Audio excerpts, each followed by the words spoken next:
Now let's talk about number 1.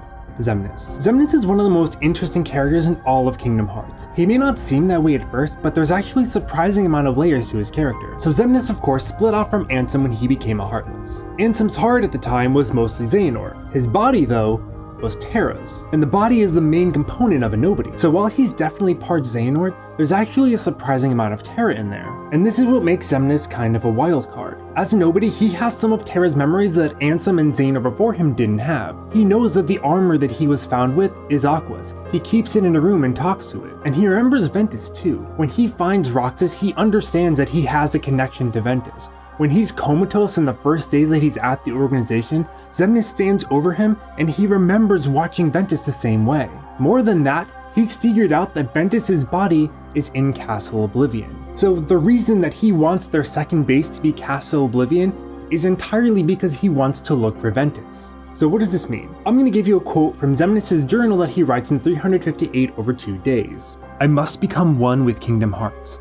I will become a higher existence. All of my true ambitions begin there. Now, according to Xehanort's plan, Xemnas isn't supposed to become a higher existence. He's supposed to become one of 13 darknesses. Xemnas' true ambitions haven't yet been spelled out, but the evidence points to one thing. Xemnas wants to use Kingdom Hearts to restore himself, Ventus, and Aqua. Remember, Kingdom Hearts is the ultimate power source. You can remake the world if you take hold of it. So Xemnas can make a world where he and his friends are back to normal. This is why Xigbar mistrusts him. He knows that Xemnas is going down into a room and talking to someone, but he doesn't know who. He knows that he's looking for something in Castle Oblivion, but he doesn't know what. But Xigbar is smart. He's starting to realize that Xemnas is exhibiting some really Terra-like tendencies. What's interesting about Xemnas is that you never really know who is in control. Is he Terra? Is he Xehanort? Is he a new entity entirely? I think the answer is kind of in the middle. He definitely has Terra's memories and some of his ambitions, but he also is definitely a Xehanort. And the more that time goes on, the more that Xehanort's personality is going to start to come out